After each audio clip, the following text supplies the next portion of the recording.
নমস্কার বন্ধুরা, সবাই কেমন আছো? আশা করি সবাই ভালো আছো। তো আবার একটা ছোট্ট মিনি ব্লগ নিয়ে চলে এসেছি তোমাদের জন্য। আজকে আর কোথাও যাইনি, আজকে ঘরেই ছিলাম। সেই জন্য ঘরে তোমার প্রথমেই ভাবলাম যে আজকে মাংস খানিক নিয়ে আসি, নিয়ে খানিক রান্না করি। তো রান্না করব, তো মা সমস্ত কিছু রেডি করে দিয়েছিল, মশলা টশলা সমস্ত কিছুই আগে রেডি করে দিয়েছিল। আমি আস্তে আস্তে পেঁয়াজগুলো কাটলাম। প্রথমে খানিক ভুট্টা ছিল, দেখবে খানিক ভুট্টা ছিল, সেটাই খানিক পুড়িয়ে খেলাম। আর তারপরে মা আদা রসুন সমস্ত কিছুর পেস্ট, একটা টমেটো লঙ্কা করে দিয়েছিল মশলা। তারপরে আস্তে আস্তে আমি পেঁয়াজটা খানিক কষিয়ে এই মশলাটা দিয়ে দিলাম। তারপরে তোমার মাংসটা ম্যারিনেট করার জন্য আগে থেকে রেডি করে রাখা হয়ে গেছিলো। তারপরে নুন হলুদ মাকে জিজ্ঞেস করে করে দিয়ে দিলাম, যেহেতু ধরো মাপটা জানি না, করতে হয় ওই শুধু খুন্তি নাড়তেই পারি, এছাড়া আর কিছু পারি না।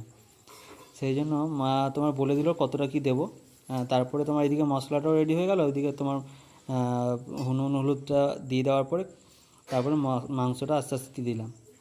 তো চলো তোমরা ভিডিও দেখো, আর শেষে তোমাদেরকে দেখাচ্ছি কীরকম কী রান্না হয়েছে।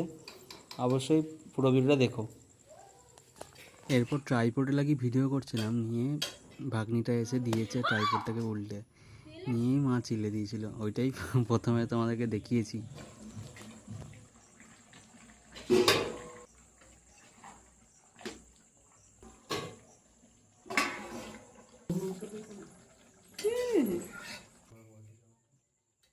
নিজের বলে কেউ হয় না, ওই জন্যই আমাদেরকে নিজে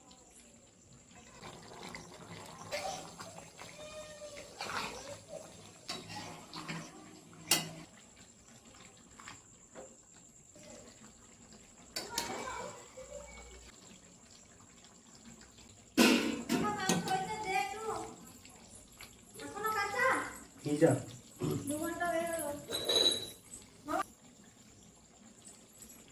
বল মামা কষা মাংস দাও।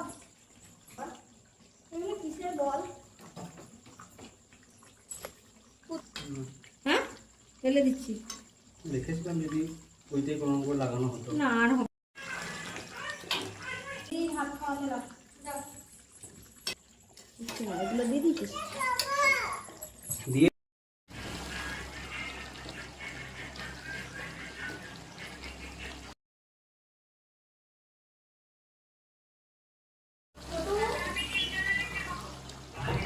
বলে দাও মামাকে, বলে দাও দারুণ হয়েছে, বলে দাও।